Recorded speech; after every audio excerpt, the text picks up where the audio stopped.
drill by now. We got to let the stream breathe for just a second here and make sure that everything is nice and stable all across the YouTube platform.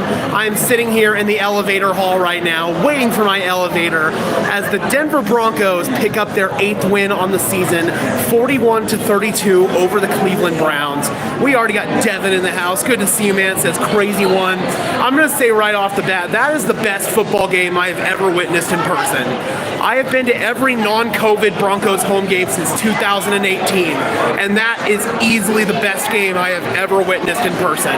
That game was an emotional roller coaster from start to finish. Maverick says, well, that was crazy, wasn't it? Yes, sir. You know what? We get rid of the ski mask, get rid of the vest. We'll just go with our nice t-shirt here because we are definitely pumped up right now, guys. That was one of the craziest games that I have ever witnessed. Jaquan McMillan gets the pick six to ice the game away. Was going downfield. They had a chance to potentially kick the go-ahead field goal, but Jaquan McMillan saves the day. Jameis Winston committed one of the cardinal rules of quarterback play. You can't throw late to the outside on an out-breaking route. You do that, it's going to be picked off 10 times out of 10, basically. So, yeah, Jaquan, that was a hell of a play that he made, certainly, but gotta give credit there to Jameis Winston for a really crappy ball. Jameis Winston with a total of 3 interceptions on the day, 2 of them for pick sixes. Nick Bonito with an incredible play for his pick six. Then obviously we had that really incredible pick six by Jaquan McMillan, and to finish it off, when the Browns were going downfield just to try to get a last-minute desperation score, freaking, who was it? Was it Cody Barton that came up with the pick there? That was huge. That was absolutely huge. Yep. We're doing the elevator down today, and then we're going to head to our normal spot. Ever since I've started sitting upstairs in the 500s, we're undefeated at home. So I'm going to keep that trend. I'm just going to keep staying up here in the 500s because clearly that is working out. Yeah, it was Cody. Jameis is like a game of blackjack. Sometimes he hits 21, but sometimes he hits 25. Yep, pretty much, man, pretty much. Levi almost sold the game. We're definitely going to have the tough conversations about Levi Wallace because he did not play a good game today. He gave up multiple explosive plays to Jerry Jeudy. That was a matchup that the Browns looked to exploit. Jerry Jeudy had an absolutely massive day today. Had a touchdown against split safety coverage where he just ran down the middle of the field, and Levi Wallace was 7-8 yards behind him by the time that Jerry Jeudy came down with it. So, yeah, man, not good. That in its own was not good, but you'd much rather be talking about these adjustments that the team needs to make after a win. If they had lost, then obviously we'd be having much different conversations right now. We'd be pissed off, and rightfully so. But Broncos country, we just picked up our 8th win on the year. This team has already matched their win total from last year.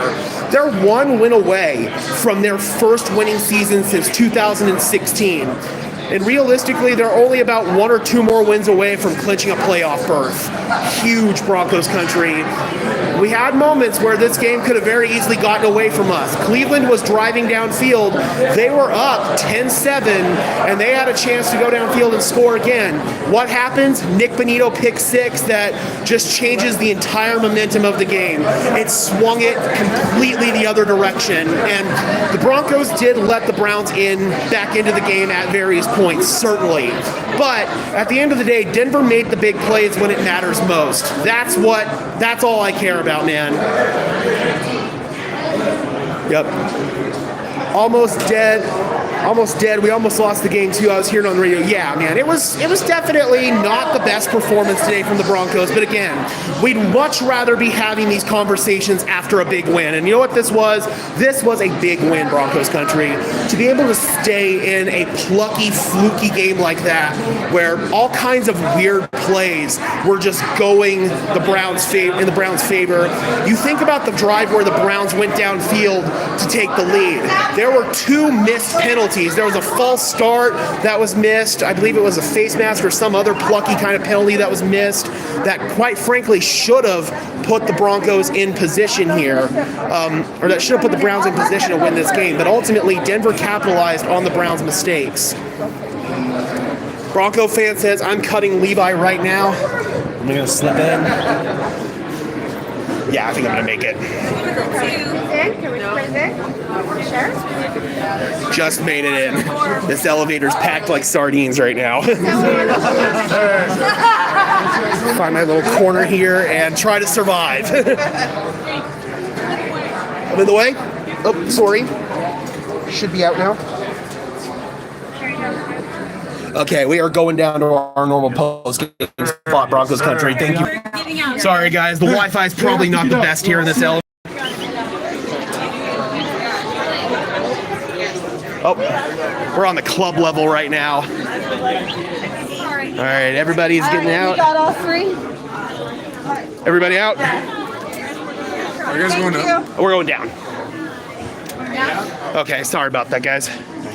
But once we get to our normal spot, we will break this game down as we normally do. This is more of like an emotional gut reaction to the victory as opposed to like an analysis type of video. We do that when we get back home to the studio, as you guys know. But again, this is just more of a gut reaction after an emotion. We are back on the first level, so let's do our normal post-game spot. With those big turnovers to capitalize when it mattered most, which is huge. But too many big plays given up, way too many third down conversions for the Browns. That was a problem. That was something I definitely want cleaned up, for sure.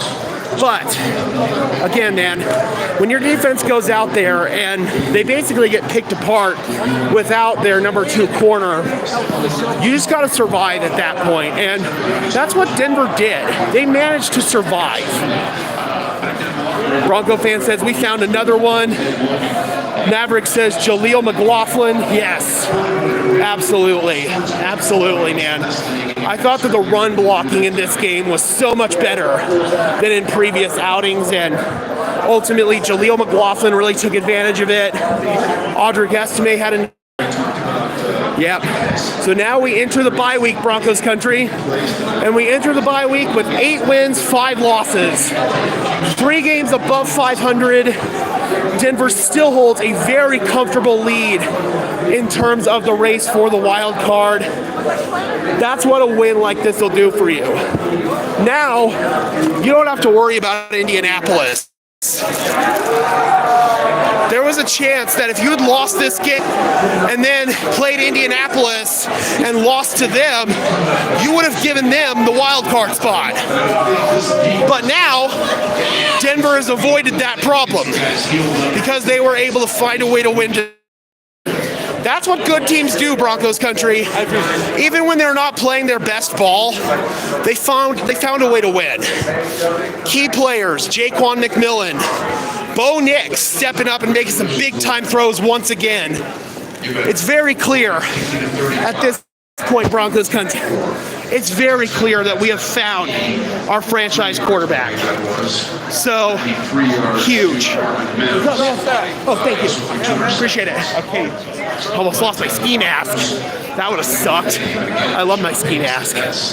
That's the most important. Yeah, unfortunately, we have to root for the Chiefs. And the reason I say that is because we want them to get the number 1 seed.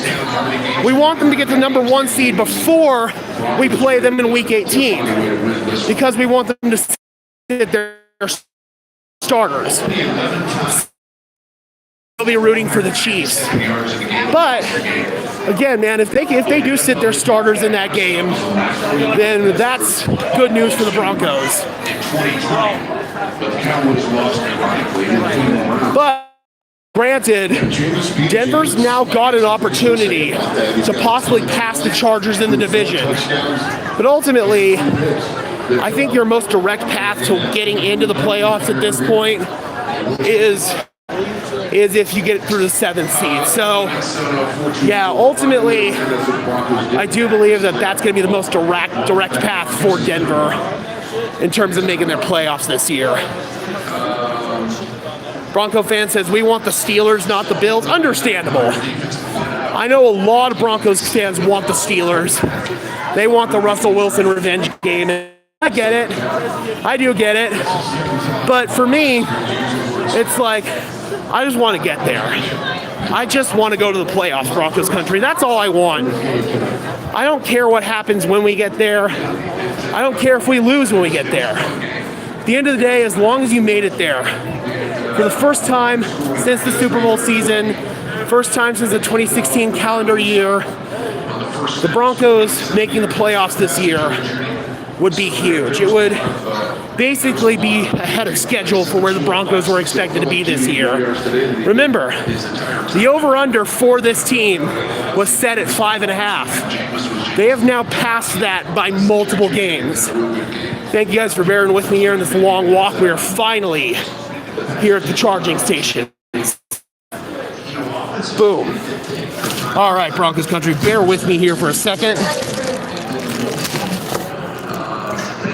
Just think, y'all was ready to give up on Bo Nix. Yep, there were a lot of people in Broncos country that were ready to give up on Bo Nix. But ultimately, they didn't do it. And I'm really glad. Okay, there we go. Woo! Get all these layers off. Okay, that feels a lot better. Woo! I look even more foolish having them going 6-11. Hell, at this rate, I'm looking foolish for having them going 9-8. Like, this could be an 11-win football team, Broncos country. They really could. Finding a way to win football games that you're not supposed to win. And let's just face it, the Broncos probably were not supposed to win this game. They got outplayed, especially on the defensive side of the ball, man. Cleveland Browns offense outplayed them, but it didn't matter because they made the big plays. Jaquan McMillan made the big plays. Cody Barton made the big plays. Nick Bonito made the big plays when it mattered most. Again, I'm very frustrated about Jerry Jeudy's production today. I'm very frustrated that the Broncos left him wide open. I'm very frustrated that it took too long for them to make necessary adjustments. They kept Levi Wallace on Jeudy for at least the first 2.5 quarters, I would say. But they did finally make that adjustment. In fairness to them, they did finally make that adjustment, which was huge. But ultimately, they could have had this game get away from them a lot quicker because Jerry Jeudy was absolutely cooking Levi Wallace. And Wallace was just not good today. He got benched towards the end of the game for Chris Abrams' drain, and I think that was the right move. If Riley Moss has to miss another week, then at this point, I'm going to say go ahead and play Chris Abrams' drain against the Colts. Hopefully, with the bye week, that will allow Riley Moss to get healthy. The Broncos defense won the game. They did. They did. Yes, they put them in a position where they almost lost the game, but ultimately the defense came through at the end and made those big plays, man. And that's what good defenses do. Even if you're getting picked apart early on in the game, you got to make the adjustments and you've got to find a way to rally and win. Offensively, the run game definitely looked a lot better today than we've seen in some previous weeks. Audric Estime had a nice run, but Jaleel McLaughlin was really the best back today, and that started up front. I thought the blocking was really good up front. Quinn Miners, Ben Powers, Luke Wattenberg, all of those guys had really strong games today. This was a game of the year candidate for sure. Oh yeah, I think this is a very heavy candidate for game of the year. Obviously the Falcons game, that was fun, that was a blowout, but to be able to survive in a scrappy game like this and win the game, dude, it just makes you feel so invigorating afterwards. Like, I am emotionally just pumped up right now. I've got so much adrenaline running through me because that's what this kind of game does. They do like our leftovers, aka Drew Lock. They just let Jerry Jeudy do all the work for Cleveland, and they just let him run down the field. Yeah, man, again, the Broncos' game plan to deal with Jerry Jeudy today, obviously some of it was kind of hampered because Riley Moss wasn't out there, but at the end of the day, dude, Levi Wallace was just getting absolutely cooked out there. I mean, absolutely cooked. So the Broncos ultimately need to figure out what's going to happen there at that second boundary corner spot if we have to miss Riley Moss for another game. Are they going to try to trot out Levi Wallace again and hope that they can survive? Or are they going to try something else, i.e. Chris Abrams Drain? For me, I hope it's Drain, because I really liked him coming out of college and coming out of Missouri. I think Chris Abrams Drain's a good player, and he showed flashes both in training camp and the preseason this year. So for me, it's like, okay, I want to see Chris Abrams Drain, and if we're being honest, we probably should have made Chris Abrams Drain. We should have seen Chris Abrams Drain earlier in the game than we did. But the Broncos did ultimately make the necessary adjustment. They pulled Levi Wallace for Chris Abrams Drain. They started having Pat Surtain travel with Jerry Jeudy. And yes, Jeudy did get a couple of catches on Surtain, but they were mostly stop routes. He was absolutely cooking Levi Wallace. Yes, Chris Abrams Drain did get a pass interference penalty at the back end of the game. Obviously, that wasn't great. He was kind of grabbing the arm of the Browns receiver there towards the end of the game. But I still think overall, he showed more promise in the limited reps that he got today than we saw from Levi Wallace pretty much all game. So, again, that's something we have to talk about. It's something that has to be fixed. But again, I'll say it again. The Broncos talking about this stuff and fixing this after a big win is always a lot better and a lot more fun. Drain for experience for the playoffs, for sure. There's a chance we might need to see Drain in there at some point. So you need to give him that experience. If Riley Moss can't go, I don't see why not. I really don't. I take a shot for Broncos country. Let's go. Let's go. I don't partake in the booze, but I will definitely be going home and taking a fat bong rip for Broncos country.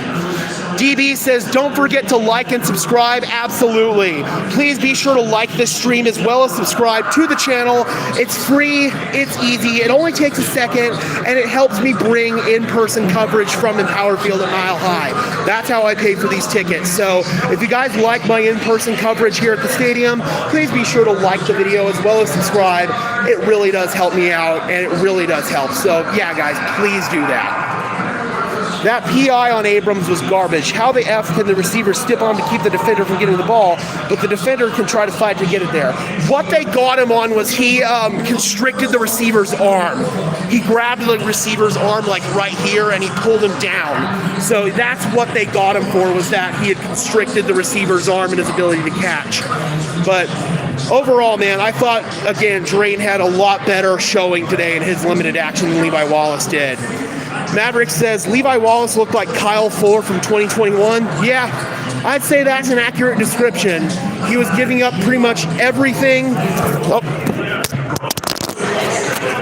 Dropped my phone. Damn it. But he was pretty much giving up everything, man. He had bad leverage. He was giving up inside leverage and just getting beaten up over the middle of the field. So obviously that's not good. That is not good. And that's the biggest bone that I have to pick with this team, is just the way that the defense performed today was not acceptable. They made the plays at the end to win the game, which you like, for sure. But again, you don't want it to get to that point. You're not going to win this game against a better quarterback than Jameis Winston. Jameis Winston literally handed the Broncos 14 points. The Browns were going downfield, and they were going to take a 2-score lead there before Nick Bonito had that first pick six. So, yeah, man, not a perfect game at all. There is a lot of shit that the Broncos have to clean up, and I mean a lot of shit. But I feel really good, man. I feel so good after this win. Really do. Levi looked like they dragged a fan out onto the field and made on some Make-A-Wish shit. Oh, man. I mean, listen, Levi Wallace is still an NFL caliber player. He still could smoke any one of us on the football field. But, yeah, man, against somebody like Jerry Jeudy, who is a top-tier route runner, Levi got cooked out there. He really did. Yeah, I'm just so fired up right now, Jeff. I really am. Bronco fan says we aren't there yet. Hey, man, this is a playoff team. This team is going to the playoffs, and I think they can win a playoff game. I really do. Even when you're not playing your best football, you find a way to win. You really do. It's huge. Broncos need to draft another cornerback and linebacker. I don't know about cornerback because you do have Riley Moss, who's clearly your future there. You've got Chris Abrams-Drain. I'm interested to see what their plan is long-term for him. I think Chris Abrams-Drain is a very intriguing player. And as far as linebacker is concerned, Justin Sternad, man, he played a whale of a game today. Had a couple tackles in the backfield, had a couple PBUs. I thought that Justin Sternad was awesome. So really, we're seeing guys step up, be it Chris Abrams-Drain or be it Justin Sternad there at those two respective positions. So I don't necessarily think those are the biggest needs right now for the Broncos. Tight end, that's definitely a big one for me. Colston Loveland would be one that I would keep an eye on for sure, Maverick. I love Colston Loveland. According to the New York Times playoff machine, playoff odds are 77%. And I've noticed that the New York Times machine has kind of been a little conservative with their estimates. So I imagine NFL.com, their playoff odds are even higher than the New York Times right now. So, yeah, man, this Denver Broncos team, they're a good football team. And there is no more expecting this team to come out and lose. Like, I see comments on Facebook and Twitter about how, oh, the Chargers and the Chiefs games are basically guaranteed losses for the Broncos. Bull crap, Broncos country. This team just went out and proved that they can go out and win football games that even they're not supposed to win. This is a good football team. This is a playoff team. And this team has got a very bright future. I can promise you that. All right, Broncos country, we're going to go ahead and wrap this stream up so I can get back down to the studio and pump out the normal post-game content. But before we get out of here, guys, if you could just do me a big favor and leave a like on this stream as well as subscribe to the channel. Again, those are both free and easy ways to show your support. It helps tell YouTube's algorithm to push us out, and it helps us get seen by more and more members of Broncos country, just like you and me. So if you guys like these in-person videos from the stadium, please be sure to like. It really does help us get out here to these games. And until next time, guys, I will see you when we get back home. I'm your host, Gage Madrid, saying peace out.